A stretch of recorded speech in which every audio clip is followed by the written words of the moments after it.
Hello, আসসালামু আলাইকুম viewers. আর একটি নতুন ভিডিও নিয়ে আপনাদের সামনে উপস্থিত হলাম। আজকের ভিডিওতে মূলত আমি আলোচনা করব মুরগির বার্ড ফ্লু রোগ নিয়ে। এই রোগটা কতটা মারাত্মক এবং এই রোগ হলে খামারি একদম ধ্বংস হয়ে যায়। এজন্য এই রোগটা যেন না হয় সেক্ষেত্রে আপনাদের কি কি করণীয় বা কোন বিষয়গুলো আপনাদেরকে গুরুত্ব দিতে হবে সে বিষয় নিয়ে। আপনারা যারা মুরগি পালন করে থাকেন, এই মুরগির জন্য সবচেয়ে মারাত্মক একটি রোগ বার্ড ফ্লু, এবং বিশেষ করে ডিম দেওয়া মুরগির ক্ষেত্রে এটা এতটাই মারাত্মক যে এই রোগটা যদি ডিম দেওয়া মুরগির হয়ে থাকে তাহলে একদম খামারি ধ্বংস হয়ে যায় এবং অনেক টাকা লসের সম্মুখীন হয়ে যায়। এই জন্য ডিম দেওয়া মুরগির ক্ষেত্রে যেন এই রোগটা না হয় সেদিকে অবশ্যই আপনাদেরকে খেয়াল রাখতে হবে। এবং দেখেন, এই খামারে কিন্তু এই রোগটা হয়েছে এবং প্রায় 2500-এর সেট এটা, এই মুরগির খামার, এবং প্রায় 200টার মতো কিন্তু মারা গিয়েছে। এখনও ওষুধ খাওয়াচ্ছে বিভিন্ন ধরনের, অনেক টাকার ওষুধ চলে গেছে, কিন্তু দেখেন এগুলো বিভিন্ন জায়গা থেকে মুরগি মারা গেছে, এগুলো কিন্তু একদম ফাঁকা হয়ে গেছে। এই রোগের একটি বৈশিষ্ট্য, এই রোগটা কিন্তু সুস্থ থাকবে মুরগি, ওইভাবে ঝিম মারবে না, কিন্তু মুরগি হঠাৎ করে মারা যাবে এবং খামারের বিভিন্ন জায়গায় মুরগি মারা যাবে। দেখা যাবে এক খাঁচায় 2টা মারা যাচ্ছে, পরবর্তী আরেকটু দূরে গিয়ে বা মাঝখানে গিয়ে মুরগি আরও মারা যাচ্ছে। এই বিষয়গুলো কিন্তু সবচেয়ে বেশি সমস্যা হয়। এজন্য আপনাদেরকে অবশ্যই এই বার্ড ফ্লু রোগটা যেন না হয় সেদিকে অবশ্যই খেয়াল রাখতে হবে। এর জন্য যে বিষয়টা সবচেয়ে গুরুত্বপূর্ণ সেটা হলো, আপনারা মুরগি যখন উঠাবেন খাঁচায় বা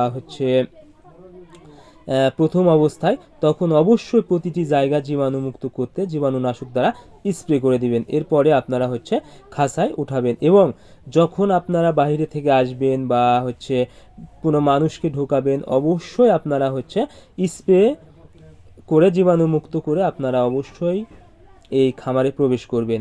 এরপরে যে বিষয়টা সেটা হলো, আপনাদের এই বার্ড ফ্লু ভ্যাকসিনটা কিন্তু বিভিন্নভাবে বাতাসের মাধ্যমে ছড়িয়ে থাকে। এর জন্য যেখানে আপনাদের খামার আছে, বিভিন্ন জায়গায় যদি বুঝতে পারেন যে এই রোগে আক্রান্ত হয়েছে, তাহলে অবশ্যই আপনারা ওই দিকে না যাওয়ার চেষ্টা করবেন এবং ওই খামারে যে মানুষগুলো কাজ করে তাদের সংস্পর্শে আসতে একদম আসবেন না এবং কোনোভাবে তাদের সংস্পর্শে যাবেন না। কারণ এগুলো কিন্তু বিভিন্নভাবে হয়ে থাকে। এবং আরেকটি বিষয় সেটা হলো, আপনারা সবচেয়ে যেটা গুরুত্বপূর্ণ সেটা হলো ভ্যাকসিন করতে হবে। এই রোগের কিন্তু অবশ্যই আপনাদেরকে ভ্যাকসিন করে দিতে হবে। সর্বপ্রথম আপনারা 28 থেকে 30 দিন বয়সের মধ্যে একটা ভ্যাকসিন করে নেবেন। তারপরে আপনারা 60 থেকে 70 দিনের মধ্যে একটা ভ্যাকসিন করে দিবেন। এটার কিন্তু দুইটা হয়, একটা H5 এবং H9। H5টা হাই, এই রোগটা হলে কোনোভাবেই বাঁচানো সম্ভব না। H9টাও কিন্তু মারাত্মক, তবে এটি লো। এবং এই দুইটাই ভ্যাকসিন আপনাদেরকে করতে হবে এবং ডিম আসার পূর্বে অবশ্যই এই ভ্যাকসিনটা আপনারা করে দিবেন। হাই 2টা করে নেবেন এবং লো 2টা করে নেবেন। যদি আপনারা এই ভ্যাকসিন 4টা করতে পারেন, আশা করি আপনাদের মুরগির এই রোগটা হওয়ার সম্ভাবনা অনেকটাই কমে যাবে।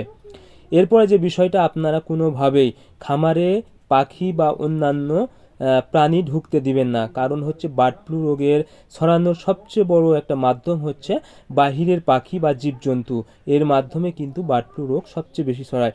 এর জন্য আপনারা খামারে বা মুরগি রাখার জায়গায় যেন কোনোভাবেই বাহিরের মুরগি বা চলাফেরা করে যে মুরগিগুলো এবং পাখি, বিভিন্ন ধরনের পাখি যেন কোনোভাবেই খামারে বা মুরগি রাখার জায়গায় প্রবেশ করতে না পারে সেদিকে অবশ্যই খেয়াল রাখবেন। আর যখনই আপনারা খামারে যাবেন, অবশ্যই আপনারা নিজেরা জীবাণুমুক্ত হয়ে খামারে প্রবেশ করবেন, তাহলে আশা করি আপনাদের খামার এই রোগ থেকে রক্ষা পাবে।